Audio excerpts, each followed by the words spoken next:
Gente, vamos ler a palavra de hoje. Ela está lá em Atos, no capítulo 9.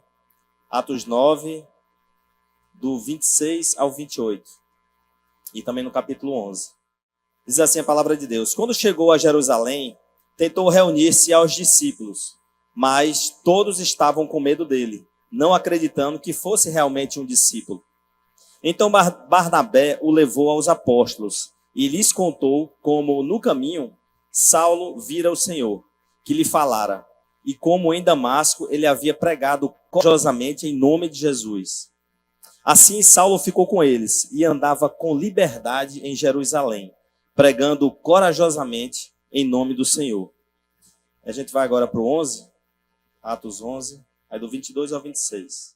Notícias desse fato chegaram aos ouvidos da igreja em Jerusalém, e eles enviaram Barnabé a Antioquia. Este, ali chegando e vendo a graça de Deus, ficou alegre e os animou a permanecerem fiéis ao Senhor de todo o coração. Ele era um homem bom, cheio do Espírito Santo e de fé, e muitas pessoas foram acrescentadas ao Senhor. Então Barnabé foi a Tarso procurar Saulo, e quando o encontrou, levou-o para Antioquia. Assim, durante um ano inteiro, Barnabé e Saulo se reuniram com a igreja e ensinaram a muitos. Em Antioquia, os discípulos foram pela primeira vez chamados cristãos. Essas são as palavras do Senhor e nós damos graças a Deus.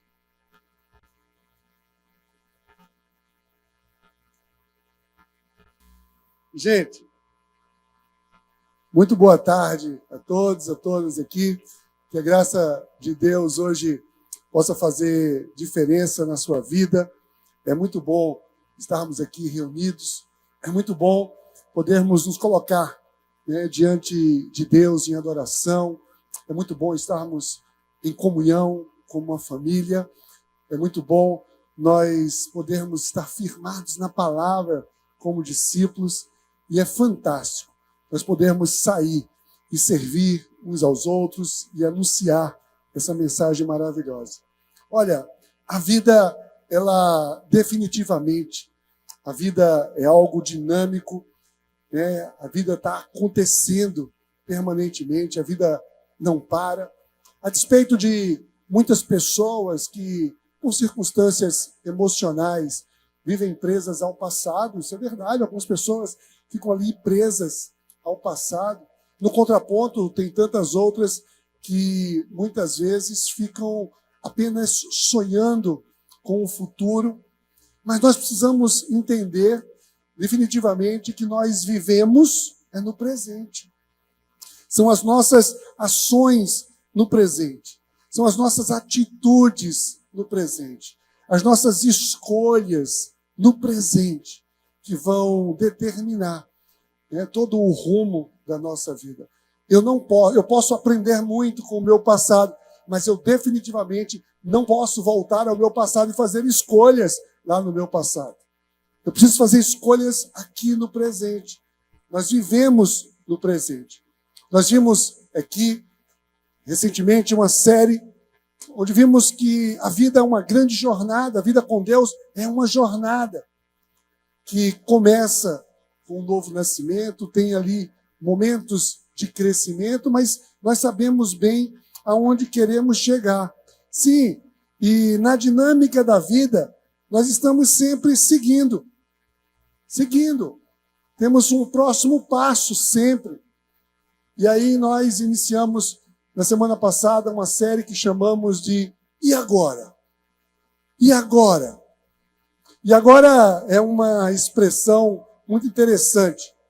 E agora é uma expressão de quem já trilhou alguma coisa, quem já deu algum passo e está na expectativa do próximo. É como se estivesse ali numa sala de aula e o mestre fala para os seus alunos dizendo: gente, eu tenho aqui algumas tarefas, vocês vão fazer algumas tarefas. A primeira é essa. Aí dá uma bem fácil. Aí, rapidamente, alguns terminam a tarefa e quando termina diz: e agora? Qual é o próximo? É assim quando nós estamos realizando também um trabalho sob uma supervisão de alguém. alguém está supervisionando, está nos orientando na realização de uma tarefa, nós galgamos um passo, fazemos alguma coisa, e a sensação é, e agora? O que é que nós precisamos? E agora traz sempre o sentido de qual é o meu próximo passo. E aí, como cristãos, nós perguntamos, e agora? Qual o meu próximo passo? Eu reconheço que sou um cristão, eu estou na caminhada, eu curti o Evangelho, eu passei a frequentar até uma igreja, estou indo numa célula, eu estou ali andando, eu entendo que Jesus se sacrificou por mim, mas e agora? Qual é o próximo passo? O que é que eu preciso fazer?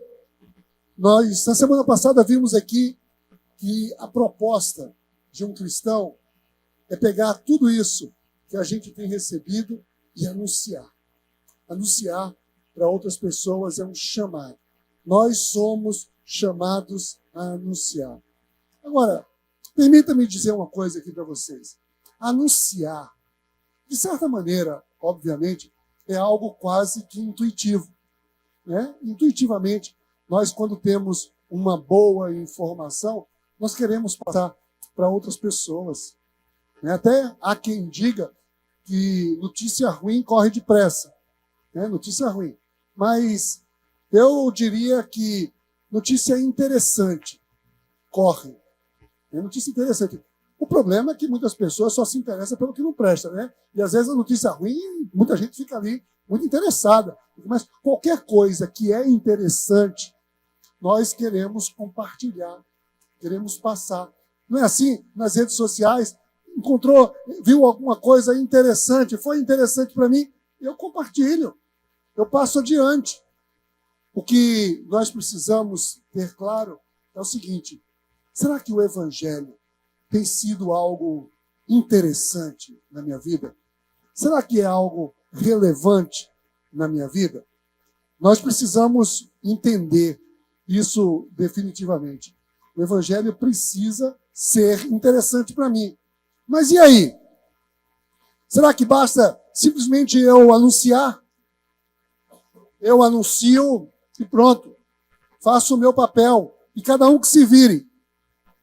Eu convidei já uma pessoa, mandei ela para uma célula, para a igreja, foi para um evento, foi para um acampamento, foi para um happening, foi para um cursílio. Foi, enviei, já.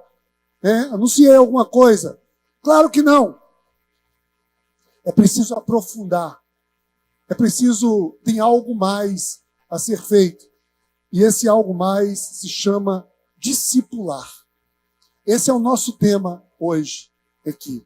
A expectativa de Jesus com a minha vida, com a sua vida, é ir e discipular.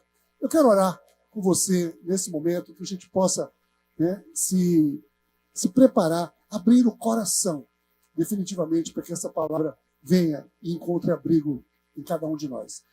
Pai, em nome de Jesus, traz, Senhor Deus, o teu cuidado.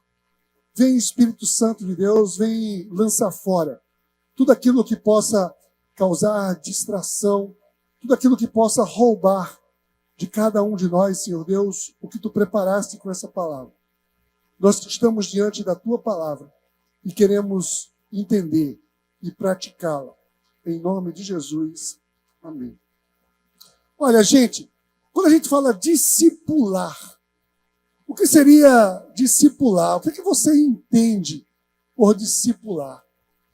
De uma maneira bem direta, discipular é um ato de fazer discípulos. É um ato de fazer discípulos. E na definição de discípulo,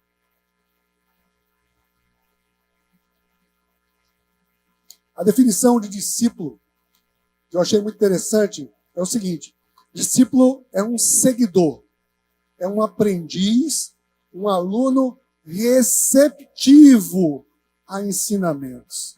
Olha, esse é o grande desafio. Não é simplesmente pelo fato de fazer um seguidor. não é só ter um seguidor. Às vezes, nós fazemos seguidores sem querer.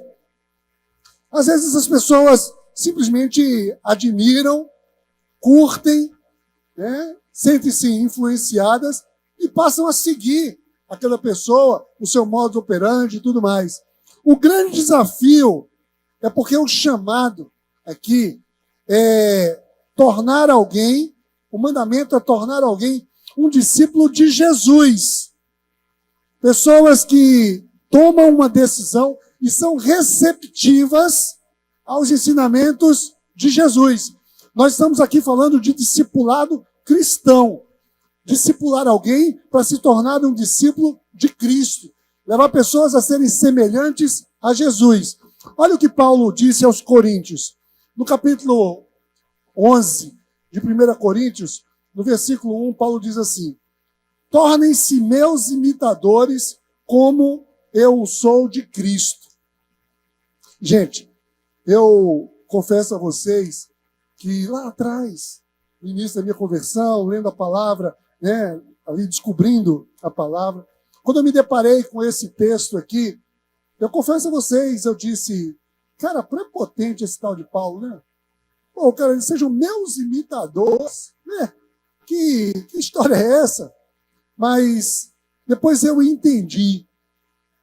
Com maturidade eu vim e eu pude ver o seguinte, essa declaração aqui não é uma declaração arrogante, não é uma declaração prepotente, muito pelo contrário, é uma declaração de profunda humildade. Perceba aqui comigo, profunda humildade. Paulo está dizendo o seguinte, gente, se tornem meus imitadores. Sabe como? Como eu sou de Cristo. Eu sou um imitador de Cristo. Olhe para mim, faça o que eu estou fazendo, imite a Jesus. Imite a Jesus. Seja um imitador de Jesus. É isso que Paulo está dizendo. Olha, eu não sou nada por mim mesmo. Eu já quebrei a cara, sendo quem eu achava que eu era. E eu agora me tornei um imitador de Jesus. Me imitem. Imitem a Jesus. Sigam a Jesus. Sejam discípulos de Jesus. E olha, o Evangelho só chegou até nós, século 21. Você só está hoje aqui numa igreja cristã. Sabe por quê? Porque o Espírito Santo de Deus moveu pessoas ao longo desses 2000 anos de história a saírem e anunciarem, a conhecerem um pouco mais e tornar esse pouco mais conhecido a outras pessoas e fazendo discípulos. E esse movimento de conhecer a Cristo e levar essa palavra para outra pessoa, anunciar, fez com que o Evangelho chegasse até aqui, até o século 21, onde nós estamos. E nós fomos alcançados por essa palavra maravilhosa, transformadora, redentora. Então, eu quero aqui ver com vocês, né, algumas coisas que são, algumas condições.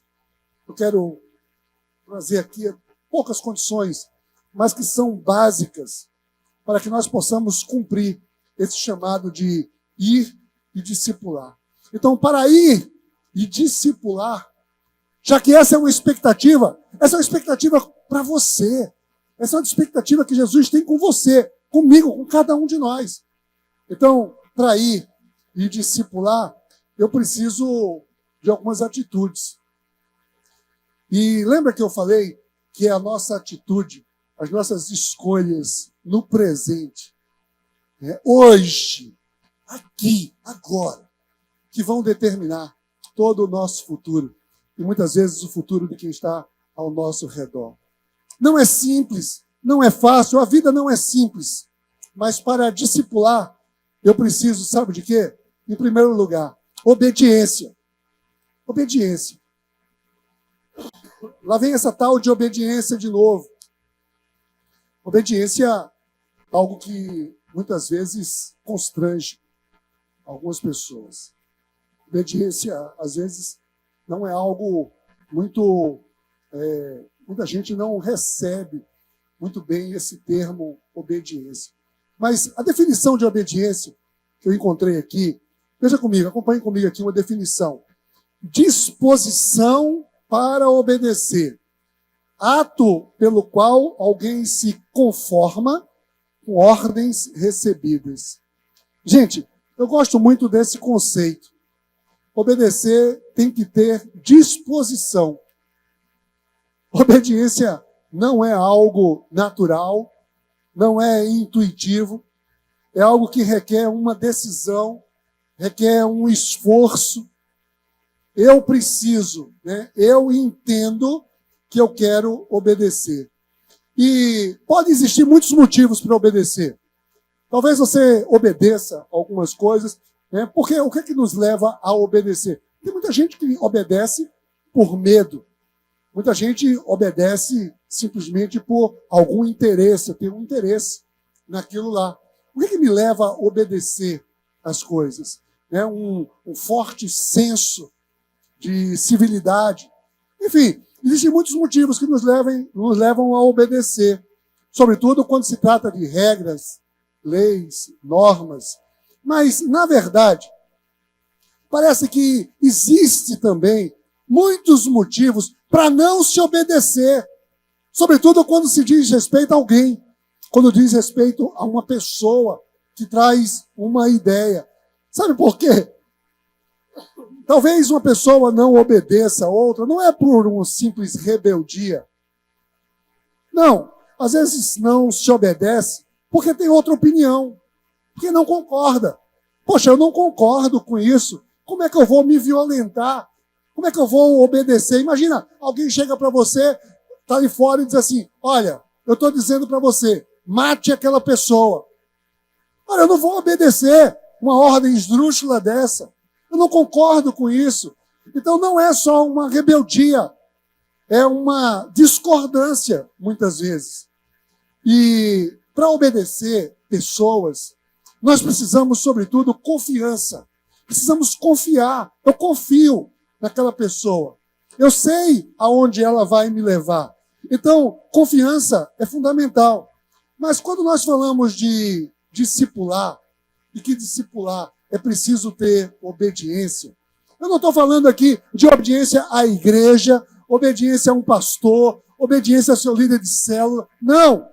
Eu estou falando de uma obediência ao próprio Jesus. É uma obediência a Jesus. Olha o que Jesus diz em Mateus 28, 19. Diz assim, portanto, ide e fazei discípulos em todas as nações. Gente, está no imperativo. É uma ordem. Ele está dizendo, ide e fazei discípulos em todas as nações. Não é uma sugestão. Jesus não está dizendo, gente, ô paizinho, vem aí, se enrolar, discipula. Quem sabe você vai discipular alguém. Pensa bem, pondere a possibilidade. Não. Jesus está dizendo, portanto, ide, façam discípulos. Discipulem. Né? Ele está aqui dizendo simplesmente, vai lá. E aí, hoje de manhã eu estava até falando aqui, olha, você pode até tentar ponderar. E quem sabe você, de noite, chega em casa, vai orar, se quiser, passa ali no quarto de guerra, chega assim, né, entra em oração e diz, Jesus, veja bem, olha, pode ser que essa não seja uma boa ideia. Mas você está livre para ir argumentar com ele. Ou então, você simplesmente obedece. Obedece. Eu obedeço porque eu confio em Jesus. Eu sei o que ele quer, que é o melhor.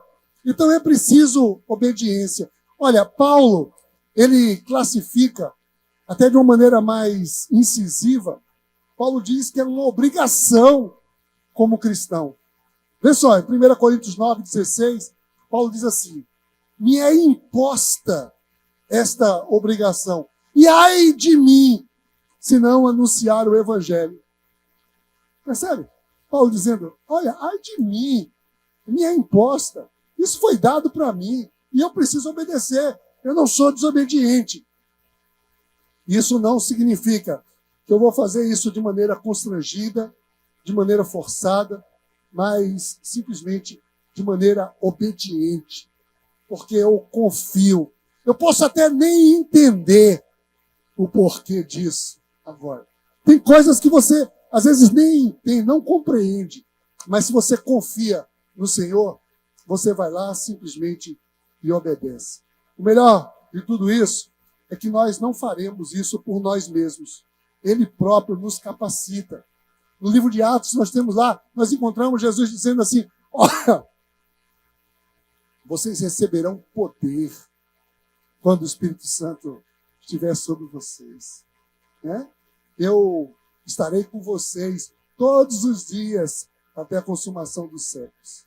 E quer saber? Em qualquer coisa, seja lá o que for, obediência ao Senhor, olha, não vai te fazer mal nenhum. Aliás, as Escrituras dizem que a obediência precede sempre a bênção. Então você quer ser abençoado em alguma coisa da tua vida? Trate de obedecer. A obediência sempre leva à bênção. Nós precisamos entender, não se contente simplesmente com o fato de ter recebido a palavra, de admirar a palavra, isso fez diferença na minha vida. Vá e anuncie. E não se contente em só ir e anunciar. Você precisa discipular, fazer a pessoa ali um verdadeiro seguidor de Jesus. Deseje isso. Se empenhe em tornar alguém discípulo de Jesus. E sabe o melhor? É que no final, essa pessoa vai te agradecer. Essa pessoa vai te agradecer sim, né? Porque é o melhor que pode acontecer para quem quer que seja, é a pessoa se tornar semelhante a Cristo. Eu vou fazer um parêntese aqui. Hoje, na hora do almoço, estávamos em casa ali preparando o almoço e eu recebi em casa, né? Toca a campainha lá e recebi em casa, né, algumas flores, endereçada a minha, Denise, e veio com um bilhete, eu vou ler aqui, e dizia assim: ide e fazei discípulos. A gente está nessa série incrível sobre anunciar o Evangelho, e hoje, ao ser lembrada de que o culto seria sobre discipulado, o meu coração se encheu de gratidão. Discipular é cuidar da semente, é observar o solo, é regar e tirar dos bichos, mesmo sem muitas vezes conseguir enxergar o que se passa debaixo da terra. É trabalhar duro, sempre com os olhos no fruto e expectativa na colheita. É esperar com paciência, mas como é lindo quando floresce. Faz tudo valer a pena, enche o coração de renovo, nos faz querer plantar outra vez. E como são lindas as mãos de quem trabalha na plantação do Senhor. Esses girassóis são um símbolo de uma gratidão eterna por todo o cuidado e discipulado de vocês até aqui. Não só por mim, mas por tantos que o Senhor tem permitido. Amo vocês. Olha, recebi isso aqui, né, com muita emoção hoje, com alegria. E você vê, e é exatamente isso. Você, quando você investe na vida de alguém, você está proporcionando transformação. Aquela pessoa ali está sendo transformada. E quando você vê essa transformação, isso não tem preço. Isso não tem preço. Né? Isso enche o nosso coração. Vale a pena obedecer. Mas, em segundo lugar, para discipular também, eu preciso, sabe de quê? Eu preciso de visão. Visão. Isso mesmo. Olha só.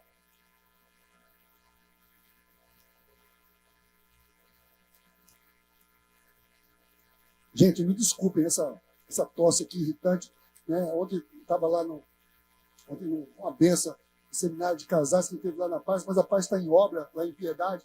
Então, eu estou ultimamente muito sensível à poeira e peguei assim, estou com uma tosse alérgica aqui que está me matando.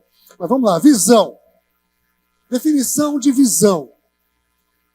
Visão é sentido da vista, ação ou efeito de ver, capacidade de compreensão, assimilação e percepção visual de tudo o que está presente no mundo exterior, concebida a partir da utilização dos olhos e do cérebro. Gente, anota essa palavra aí no seu coração. Percepção. Visão é percepção. É você perceber algo. Não simplesmente ver. Eu vejo Aqui simplesmente eu posso ver e sair para ver outras coisas. Eu estou vendo aqui um monte de coisa.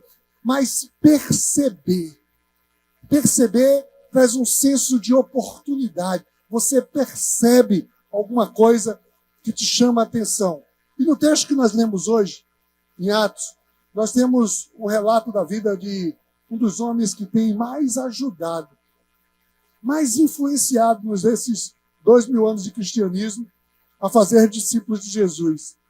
Eu estou falando de Paulo mesmo, né? Mas quando ele se converteu, os discípulos que estavam ali na caminhada olharam com muita desconfiança para aquele Paulo, aquele Saulo, né? Conheciam ele como Saulo, estava ali. E olha o que diz o texto aqui, nos versos 26 e 27, diz assim, de Atos 9. Quando chegou a Jerusalém, tentou reunir-se aos discípulos, mas todos estavam com medo dele, não acreditando que fosse realmente um discípulo. Então, Barnabé o levou aos apóstolos e lhes contou como no caminho Saulo vira o Senhor, que lhe falara, e como em Damasco ele havia pregado corajosamente em nome de Jesus.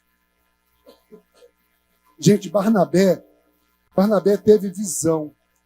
Barnabé percebeu algo diferente naquele homem, que os discípulos não estavam percebendo. Os discípulos só estavam focados no passado de Saulo. A alma que Saulo era, né, que tinha sido. Sabia, esse cara aqui estava matando cristãos. Esse cara aqui estava perseguindo. E todo mundo olhou com desconfiança para Saulo. Mas Barnabé viu, enxergou, percebeu algo que os discípulos não estavam vendo. Barnabé teve a visão. Barnabé viu o potencial daquele homem. E a palavra mostra que Barnabé era um homem cheio do Espírito Santo. A Bíblia diz que Barnabé era um homem cheio do Espírito. E quando Jesus se refere ao Espírito, ele chama o Espírito de Consolador, chama o Espírito de Encorajador. Eu creio que somente alguém cheio do Espírito é capaz de enxergar além do que se apresenta e de investir em vidas. E ele aqui simplesmente investiu em alguém que parecia não ser grandes coisas. Barnabé teve a visão. Barnabé foi um encorajador. Barnabé foi um grande discipulador, né? Paulo, ele contava com a desconfiança de todo mundo. Paulo tinha pisado na bola, mas Barnabé enxergou alguma coisa ali. Da mesma maneira que tem um outro episódio na Bíblia que fala que a atenção de Barnabé com Marcos, João Marcos, era seu sobrinho. E João Marcos participou ali na primeira viagem missionária na Galícia, e ocorre que durante a jornada, Marcos simplesmente desistiu. E Paulo não gostou daquilo, não. Ele diz que Paulo não admitia mais que Marcos andasse com ele no projeto missionário. Mas Barnabé tinha um chamado especial para restaurar vidas, restaurar pessoas, investir em pessoas. E Barnabé investe na vida de Marcos. E mais tarde, lá em 2 Timóteo, né, versículo, capítulo 4, mais ou menos, Paulo tem um registro ali falando do trabalho de Barnabé, do resultado do trabalho de Barnabé, elogiando a vida do jovem missionário Marcos. Tem muita gente que, muitas vezes, nós olhamos assim e só enxergamos as deficiências. Só enxergamos as impossibilidades. Mas quando eu estou falando de formar discípulos de Jesus, eu preciso ver a potencialidade. Eu preciso ver as possibilidades daquela pessoa e ver simplesmente, olha, essa pessoa tem isso aqui. Se isso aqui for agregado a isso aqui, essa pessoa vai aonde eu não consigo ir. Eu preciso enxergar a potencialidade das pessoas e fazer com que as pessoas utilizem aquelas suas potencialidades, os seus carismas, os seus talentos, as suas habilidades, como um discípulo de Jesus, como um seguidor de Jesus. Se aquela pessoa se torna um seguidor de Jesus, aquilo ali vai impactar de uma maneira tremenda. Né? Você imagina, você conhece alguém, de repente, que é uma pessoa muito sociável, muito fácil de fazer amigos, aquela pessoa que está sempre, né, chega ali, ela é sempre popular. Imagina uma pessoa dessa se tornando um discípulo de Jesus. Ela será um popular discipulador, ela vai disseminar isso para tanta gente. Você investe com gente que tenha os mais diversos talentos e torna essas pessoas verdadeiros ministros do Evangelho. É importante, né? Nós precisamos entender definitivamente. Eu preciso ter visão, eu preciso enxergar pessoas. Fazer discípulos de Jesus são pessoas. Eu preciso estar olhando para pessoas, definitivamente. Você já caminhou algo com o Senhor. Você já tem uma caminhada. Eu quero te desafiar a você olhar para as pessoas que estão ao teu redor. As pessoas que estão talvez na tua célula, as pessoas que estão no teu ministério, as pessoas no teu círculo de amizade, que você possa olhar para aquelas pessoas que talvez eles estejam engatinhando na fé. Você tem vindo ao culto e vê muitas vezes pessoas que estão aqui, estão no culto, estão nas celebrações e não estão envolvidas com absolutamente nada. Chegue nessa pessoa, invista nessa vida, torne essa pessoa um seguidor, fazendo aquilo que Jesus faria.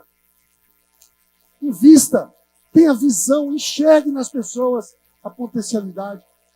Você tá faltando gente para você ver? Olha para o seu lado aí, dá uma olhada assim, ó, vê quanta gente tem aqui, quanta gente você tem no seu dia a dia. Nós precisamos enxergar as pessoas no potencial e fazer delas discípulos de Jesus. Enxergue além, decida investir em alguém. Agora, como a gente não cansa de dizer, não é fácil. Às vezes requer, sim, esforço. Né? Eu decido obedecer. Eu vou obedecer a Jesus. Eu vou ser um discipulador. Eu vou agora enxergar. Eu vou ter visão. Vou estar olhando para as pessoas. Mas ainda precisa de algo.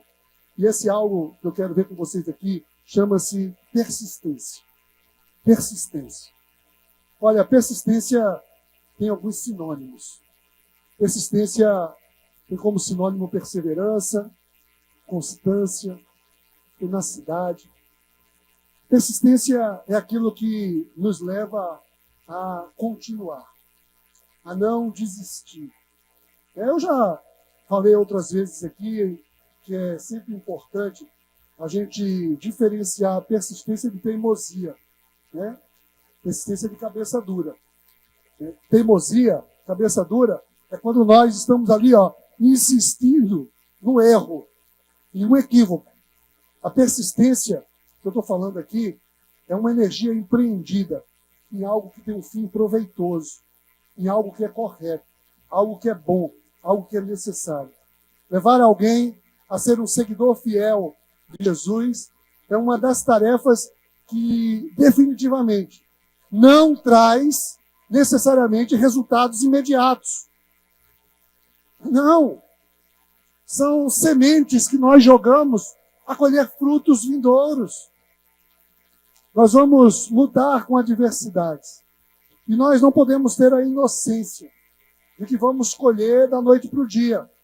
Precisa investir, sim, mas precisa persistir, precisa regar, precisa adubar, precisa cuidar, precisa podar.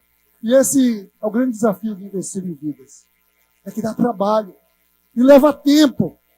Em Atos 11, mostra que Barnabé investiu na vida de Paulo e na vida de tantos outros com persistência. Olha só o que diz os versos 25 e 26. Diz assim: então Barnabé foi a Tarso procurar Saulo, e quando o encontrou, levou-o para Antioquia. Assim, durante um ano inteiro, Barnabé e Paulo e Saulo se reuniram com a igreja e ensinaram a muitos. Em Antioquia, os discípulos foram, pela primeira vez, chamados cristãos. Gente, investiu ali um ano inteiro. E esse finalzinho aqui que diz, pela primeira vez, aquelas pessoas foram chamadas de cristãos. O que leva alguém a ser chamado de cristão? Eu sou chamado de cristão não é simplesmente por uma descendência. Ah, meu pai era cristão, minha mãe era cristã, eu sou um cristão. Não. Cristão, no sentido da palavra aqui, eles eram chamados. Por quê? Porque era quem praticava a essência da mensagem de Jesus. Seguidores, discípulos verdadeiros. Então, as pessoas dizem, esse cara aqui é igual a Cristo. É um cristão. Então, que as pessoas possam olhar a cada um de nós, nos identificar como cristãos, porque nós agimos igual a Cristo.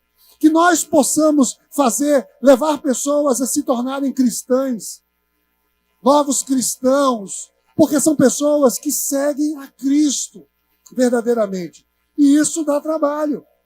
Perseverança trabalha na natureza ali. Vai trabalhar muitas vezes, vai moldar o caráter, vai moldar ali o temperamento, o comportamento daquela pessoa. Né? Nós precisamos ser resistentes para vencer obstáculos. O próprio Jesus, quando deu a ordem para fazer discípulos, olha só o que ele diz.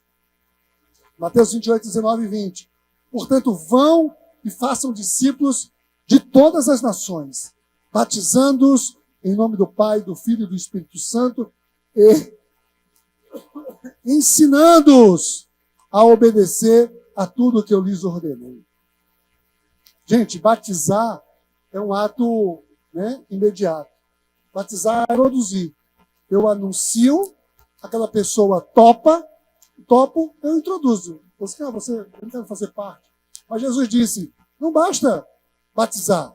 Batiza e ensina.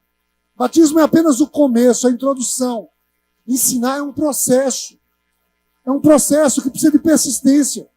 Nós precisamos entender. Existem diversas maneiras, sim, de se ensinar.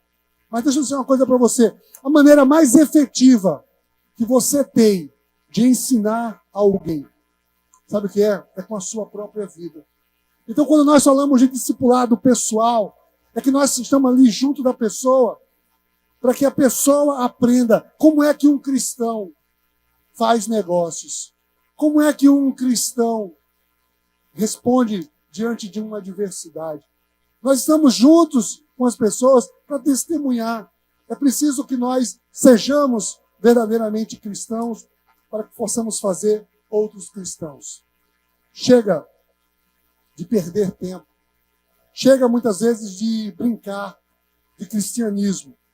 Eu quero hoje, nessa noite, eu quero te desafiar. Eu quero trazer um desafio aqui para você, para que você saia daqui hoje com um desejo ardente no seu coração de fazer discípulos.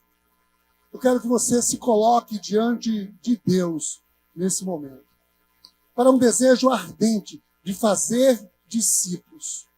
Eu quero que você perceba. Eu sei que muitas vezes alguém pode dizer assim, mas eu não dá para mim, isso não é para mim, eu não sei muito. Gente, é verdade que ninguém dá aquilo que não tem. Mas o que você já recebeu, o que você já tem de Cristo, já é suficiente para você passar para outra pessoa. Você tem sim. Se você crê, Jesus é o teu Senhor, Jesus é Salvador da tua vida, você tem muito o que passar para alguém. Quando nós falamos de discipulado, vamos investir no discipulado na comunidade, na igreja. Eu sei que muitas vezes existem pessoas que logo pensam assim, eu quero arrumar um discipulador. A pessoa, vamos investir em discipulado. Eu quero ser discipulado pelo pastor Dino, eu quero ser discipulado pelo Marcelo, eu quero ser discipulado. Olha, tudo bem, é muito importante a gente querer ter alguém a quem prestar contas, a quem se aconselhar. Mas deixa eu dizer uma coisa aqui para você. A ordem de Jesus não foi ide e arrumai discipuladores. Vocês já ouviram isso na Bíblia em algum lugar? Diz assim, ide e arrumai discipuladores. Vão por todo mundo e arrume discipulador. Procure um discipulador para você. Não. Jesus disse, façam discípulos. O chamado é para fazer discípulos. Eu quero fazer discípulos. Eu estou com sede, eu quero investir em vidas. Eu quero ver vidas. Óbvio que para que nós tenhamos uma ordem, nós tenhamos uma unidade, nós precisamos, para que tenha unidade, eu estou prestando conta, eu estou fazendo discípulo, eu estou prestando conta para alguém. E assim, é muito importante eu estar ligado. Então, mas muitas vezes diz assim, né? Está numa célula e diz, eu vou discipular. Não, eu queria ser discipulado por aquele ali. Eu não quero, não. Então, a gente muitas vezes fica aí, a gente impede a expectativa do Senhor nas nossas vidas, porque a gente simplesmente está ali com, biquinho, né? Sei lá o que eu vou falar. A gente às vezes está com mimimi, qualquer coisinha. Mas o Senhor está dizendo o seguinte, vão e façam discípulos. Tenham sede de discipular. Parem e passem a enxergar as pessoas. Eu quero fazer aquela pessoa ali. Olha, aquela pessoa ali, ela sendo um discípulo de Jesus, vai mudar muita coisa. Ela vai chegar onde eu não consigo chegar. Nós precisamos, definitivamente. A igreja quer ajudar nesse processo. Nós estamos investindo. Agora, mais do que nunca, queremos, né, a partir das células. A partir das células, nós queremos, cada célula ali, um local de discipulado. Pessoas não apenas que se reúnam para um estudo semanal, mas que estejam vendo em pessoas ali possibilidade de serem investidas, de serem transformadas. Então, nós queremos ajudar. Eu quero que você possa crer que essa é uma expectativa de Deus para a sua vida. E esse desafio será incrível na sua vida. Portanto, aceite esse desafio. Faça isso por obediência. Faça isso enxergando nas pessoas tendo visão. Faça isso de maneira persistente. Eu quero orar por você agora.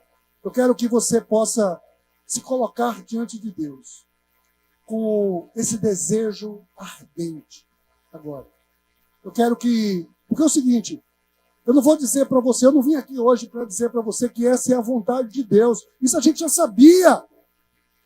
O que precisa saber é o seguinte, o que está faltando para que eu cumpra essa vontade de Deus? O que está faltando para que eu saia e faça discípulos em todas as nações? Eu faça seguidores. Se talvez estiver faltando para você coragem, estiver faltando para você capacitação, estiver faltando para você possibilidades, deixa eu dizer uma coisa para você. Jesus disse, eis que estarei com vocês todos os dias, até a consumação dos séculos. Nós não estamos sós nessa jornada. Nós não estamos por nós mesmos. Nós estamos porque o Senhor que nos chama, o Senhor que nos ordena, é o mesmo Senhor que nos capacita, é o mesmo Senhor que nos sustenta, é o mesmo Senhor que nos incentiva, que nos prepara, que cuida de cada um de nós. Abre o seu coração nesse momento. Feche os seus olhos. Coloque-se diante de Deus. Eu quero que hoje você sonhe com pessoas. Eu quero te desafiar hoje a estar olhando para as pessoas de maneira diferente. As pessoas da tua célula, do teu ministério. As pessoas com as quais você tem convivido. Você possa enxergar ali o potencial dessas pessoas. Eu quero te desafiar, quem sabe, a sair de uma acomodação. Muitas vezes nós temos decepções na nossa caminhada. Isso nos faz retroceder, parar, acomodar. Mas hoje nós estamos aqui diante de um Senhor que remove todas as pedras. O Senhor que nos chama a despeito das adversidades. O Senhor quer que você seja um cristão, um discípulo de Jesus. E te chama a empreender e a ser um discipulador. Eu quero orar com você nesse momento. Pai, em nome de Jesus, Tu conhece cada coração aqui, Deus. Ó Pai, Tu conhece cada dificuldade, cada diversidade. Mas vem, Espírito Santo de Deus, vem ministrar de uma maneira nova. Vem ministrar, Senhor Deus, um desejo ardente de Te obedecer. Sim, Pai, é tudo que nós queremos é Te obedecer. Traz, Senhor Deus, a cada filho, a cada filha aqui presente, na convicção de que tudo o que já recebemos de Ti nos dá material suficiente para levarmos isso a outras pessoas a também viverem essa realidade. Enche-nos de coragem. Forja uma igreja destemida, para que possamos avançar, Senhor Deus, para a honra e para a glória do Teu santo nome, em nome de Jesus. Amém.